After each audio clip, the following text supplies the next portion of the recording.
অনেক স্বপ্ন, অনেক আশা নিয়ে শ্বশুরবাড়িতে আসে সুন্দরভাবে সংসার করতে।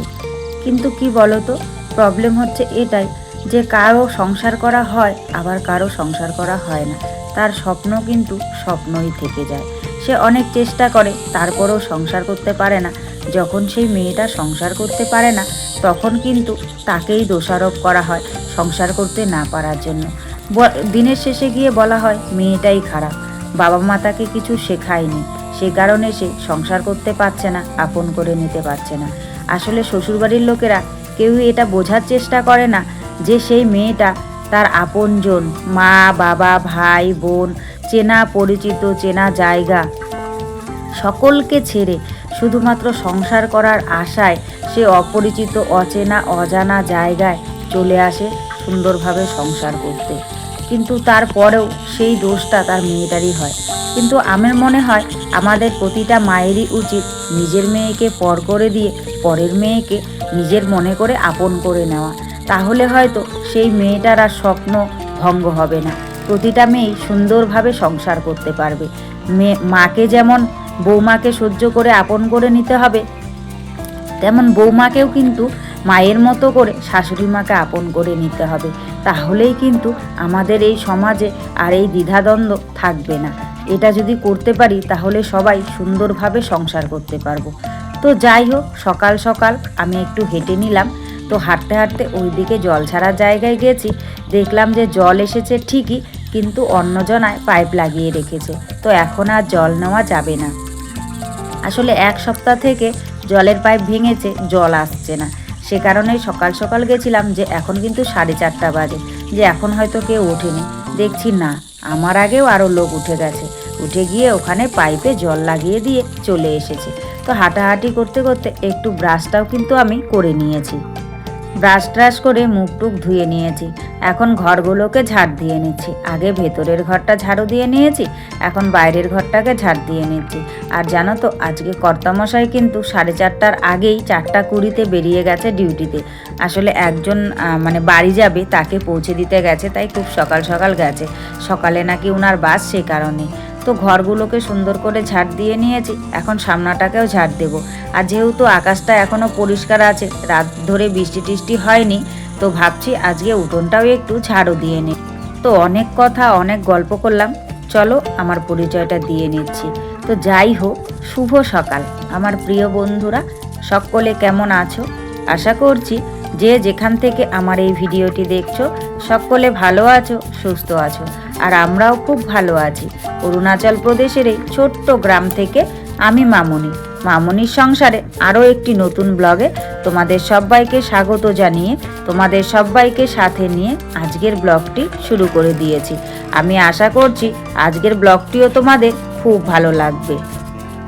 এখন বেলা বাজে সকাল 4:30, আর এখন থেকেই আমি তোমাদের সবাইকে সাথে নিয়ে আজকের ব্লগটি শুরু করে দিয়েছি। যারা নতুন এসেছো, আমার ভিডিওটি যদি ভালো লাগে প্লিজ একটি লাইক করে চ্যানেলটি সাবস্ক্রাইব করে আমার পাশে থেকো। আর যারা আগের থেকেই আমার পাশে আছো তাদেরকে আমার অসংখ্য অসংখ্য ধন্যবাদ। তো বন্ধুরা, তোমরা তো দেখলেই যে আমি ঘরদোরগুলো ঝাড় দিয়ে সামনের উঠোনটাকে ঝাড়ু দিয়ে নিয়েছি। যেহেতু বৃষ্টি নেই, তবে আকাশটা কিন্তু খারাপ। তারপর এই দিকটায় সুন্দর করে ঝাড়ু দিয়ে নিলাম। সেদিনকে জঙ্গলগুলো পরিষ্কার করেছি, আবার দেখো মুষলধারে বৃষ্টি হচ্ছিল কয়েকদিন ধরে, আবার কিন্তু ঘাস বেরিয়ে গেছে। কিন্তু কি করব, কিছু করার নাই। এখন তো এরকম হবেই, দেখি যতটা সম্ভব পরিষ্কার করে রাখার চেষ্টা করব। তো তারপর একদম ফ্রেশ ট্রেশ হয়ে স্নান করে নিয়েছি। স্নান টান করে এখন বাইরে চলে এলাম। আসলে কি বলতো, কালকে আমি শ্যাম্পু করেছি, শ্যাম্পু করে তেল মাথায় না দিয়ে একদম থাকতে পারি না, তাই কিন্তু আমি তালুতে একটু তেল দিয়ে নিচ্ছি। কালকেই ভেবেছিলাম বিকেলবেলায় তেল দেব, কিন্তু আর মনে নেই জানো তো, সে কারণে আজকে তেলটা দিয়ে নিচ্ছি। একটুখানি তেল দিয়ে বাইরেই কিন্তু মাথাটা আঁচড়ে নিচ্ছি, কারণ তেল দিয়েছি, এখন আঁচড় করলে অনেক চুল পড়বে। যদি ঘরে আঁচড় করি তাহলে অনেক চুল পড়বে, সে কারণেই বাইরে কিন্তু আমি মাথাটা আঁচড় করে নিলাম। দেখো সকালের দিকটা ভালো ছিল, আর এখনই বৃষ্টি নেমে গেল, দেখেছো এখানকার আকাশ। অবশেষে একটুখানি জল পাওয়া গেল। আসলে উনি নেওয়ার পরে জলের পাইপটা আমাদের কর্তামশাই লাগিয়ে দিয়েছে উনাকে বলে। তো তারপর জল এসেছে, বোতলগুলো সব ভরবো। তাই ভাবছি আগের যে বোতলে একটু একটু জল আছে সেগুলোকে ফিল্টারে ঢেলে দিই, এদিকে ফিল্টার হতে থাকুক, তারপর যখন জল আসবে বোতলগুলো সব ভরে রাখবো, আর ফিল্টার করা জলটাও জগে টগে রেখে দিয়ে আবার ফিল্টারে তাহলে জল দিতে পারবো। কারণ বর্ষাকাল পড়েছে, বর্ষাকালে যখন তখন পাইপ ভেঙে যায়, আর এদিকে জলে তো তেমন কোনো ভরসা নেই, কারণ আমাদের জলটা অনেক দূরে ঝর্ণা থেকে আসে। তো ওখান দিয়ে পাইপ বেয়ে বেয়ে পাহাড়ের গা বেয়ে বেয়ে আসে, যেখানে সেখানে ধস নেমে যায় আর পাইপ ভেঙে যায়। সে কারণেই কিন্তু আমাদের দীর্ঘদিন জলের কষ্ট করতে হয়। আজ 1 সপ্তাহ হয়ে গেল, 1 সপ্তাহের উপরে আমাদের এখানে জল আসছে না, জানো তো। আসলে পাইপ ভেঙে গেছে, কেউ ঠিক করতে যেতে পারছে না, মুষলধারে বৃষ্টি হচ্ছে, এই বৃষ্টির মধ্যে কি করে ঠিক করবে। সে কারণেই কিন্তু জলের এতটা কষ্ট হয়েছে। তো কালকে গিয়ে পাইপটা ঠিক করেছে, আজকে থেকে জল আসা শুরু করেছে। আবার যদি মুষলধারে বৃষ্টি হয়, যেখানে সেখানে আবার পাইপ ভেঙে যেতে পারে, এরকমই হয়। বর্ষাকালে আমাদের খুব জলের কষ্ট হয়, সে কারণে বর্ষাকালে আমরা কিন্তু বৃষ্টির জলটাই বেশি ব্যবহার করি। বালতি বসিয়ে রাখি, বালতিতে করে বৃষ্টির জল ধরে ধরে উপরের জলটা ছেঁকে ছেঁকে নিয়ে এই মানে বাসন ধোয়া, কাপড় কাচা, স্নান ধান সব কিছুই প্রায় হয়ে যায়। শুধুমাত্র খাবার আর রান্নার জলটার জন্য একটুখানি কষ্ট হয়। তবুও পাশের ওই কাকার ঘরে ট্যাঙ্ক আছে, ট্যাঙ্কের থেকে খাওয়ার জলটা, রান্নার জলটা কদিন নিয়ে এসেছি। কিন্তু জানো তো আজকে কাকাও বাড়ি চলে যাচ্ছে, তো কাকা বাড়ি চলে গেলে আর খাবার জলটা পাবো না। তাই আজকে জল এলে ভাবছি সব কিছু ভর্তি করে রেখে দেবো, যেন পরবর্তীতে আর কষ্ট করতে না হয়। তো যাই হোক, তোমাদের সঙ্গে কথা বলতে বলতে আমার কিন্তু বিছানাটা সুন্দর করে গুছিয়ে নিয়েছি। তারপর জানো তো মেয়েকেও আমি কালকে মাথাটা শ্যাম্পু করে দিয়েছিলাম, তো আর ওকেও তেল দেওয়া হয়নি, কারণ ওকেও কালকে একটুখানি আকাশটা ভালো ছিল, তারপর তো আবার যেই সেই বৃষ্টি নেমেছে। তো সে কারণে ভেবেছিলাম যে না, শ্যাম্পুটা করিয়ে দিই, কারণ অনেক কদিন হয়ে গেল। তো শ্যাম্পুটা করিয়ে দিয়েছিলাম, তাই আজকে কিন্তু সুন্দর করে তেল দিয়ে নিচ্ছি। কালকে বিকেলে বললাম না তেল দিতে আর একদম মনে নেই, সে কারণেই কালকে আর তেল দেওয়া হয়নি। তো তেল দিচ্ছিলাম, আর মাথার চুলটা ওকে বলছিলাম যে বাড়ি গিয়ে কেটে দেবো, কিন্তু ও বলছে না, চুল কাটবো না। তো যাই হোক, দেখি আগে বাড়ি যাই, কি করি, তারপর গিয়ে ভাবা যাবে। আমি মেয়ের চুল আঁচড়ে দিচ্ছি, আর ও ওইদিকে দেখো কেমন ছটপট করছে, আর ও খুব সুন্দর গান গাইছে, গানটা তোমাদের শোনাবো।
ভাত আমার হয়ে গেছে, তো এখন ভাবছি একটুখানি ডাল রান্না করব। পেঁপে আছে, পেঁপে দিয়ে ডাল করব। তাই ডালের জল বসিয়ে দিয়েছি। এখন আমি ডালটাকে সুন্দর করে নিয়ে ধুয়ে নেব, আর আজকে কিন্তু অল্প করেই ডাল করব। তো ডালটাকে বসিয়ে দিচ্ছি, আর কর্তামশাই বলেছে দুপুরে খেতে আসবে না, সে কারণেই ভাবছি ডাল করব। তাই হচ্ছে ডালটাকে আমি বসিয়ে দিয়েছি। আর এই যে পেঁপেটা দেখতে পাচ্ছ, এই পেঁপেটা পাশের জমি থেকে কর্তামশাই নিয়ে এসেছে, একটা নয় 4টা পেঁপে নিয়ে এসেছে। 2টো ঘরে রেখেছি, আর 2টো দুজনাকে দিয়ে দিয়েছি, কাকাকে দিয়েছি, পাশের বাড়ির দিদিকে একটা দিয়েছি। তো এই পেঁপেটা আধা পাকা ছিল, আর একটা পেঁপে জানো তো একদম পেকে গেছে, ওই পেঁপেটা আছে পুরো পেকে গেছে, আর এটা একদম আধা পাকা আছে। সে কারণেই ভাবলাম এটাকে ডালে দিয়ে দিব। আর ডালে জানো তো পেঁপে খেতে খুব ভালো লাগে, সে কারণে পেঁপে দিয়ে ডাল করে নিলাম। আর এদিকে দেখো একটুখানি আলু, পেঁপে, বেগুন এগুলোকে একসঙ্গে ভেজে নিচ্ছি, কারণ খালি ডাল দিয়ে তো আর ভাত খাওয়া যাবে না, সে কারণে এগুলোকে ভেজে নিচ্ছি। ভাবলাম ডিমের অমলেট করব, কিন্তু ডিমের অমলেট আমারও খেতে ভালো লাগছে না, আর মেয়েও খেতে চাইছে না, সে কারণে আর ডিমের অমলেট করিনি। এই ডাল করেছি পেঁপে দিয়ে, আর এগুলো ভাজা করেছি। আর এগুলো দিয়েই কিন্তু আজকে মামের খাওয়া দাওয়া বেশ জমে গেছে, জানো তো। আসলে সব সময় মাছ মাংস এগুলো খেতে একদমই ভালো লাগে না, তাই একটুখানি আলাদা স্বাদের খাবার হলে বেশ ভালোই লাগে। তারপর দুপুর গড়িয়ে বিকেল হয়ে গেছে। বলেছিলাম না একটা পেঁপে পেকে গেছে, এই দেখো কি সুন্দর, আর খেতে এতটাই মিষ্টি বলার মতন না, মানে এত মিষ্টি লাগবে ভাবতে পারিনি। তো যাই হোক বন্ধুরা, সব মিলিয়ে আজকের ব্লগটা তোমাদের কেমন লেগেছে অবশ্যই কিন্তু তোমরা কমেন্ট করে জানাতে ভুলো না। আর আজকের ব্লগে যদি কিছু ভালো লাগে তাহলে প্লিজ একটা লাইক করো, কমেন্ট করো, শেয়ার করো, আর আমার চ্যানেলটিকে সাবস্ক্রাইব করে এভাবেই আমার পাশে থেকো। সকলে ভালো থেকো, সুস্থ থেকো, তোমাদের পরিবারের সকলকে নিয়ে ভালো থেকো। তোমাদের সঙ্গে দেখা হচ্ছে পরবর্তী ভিডিও।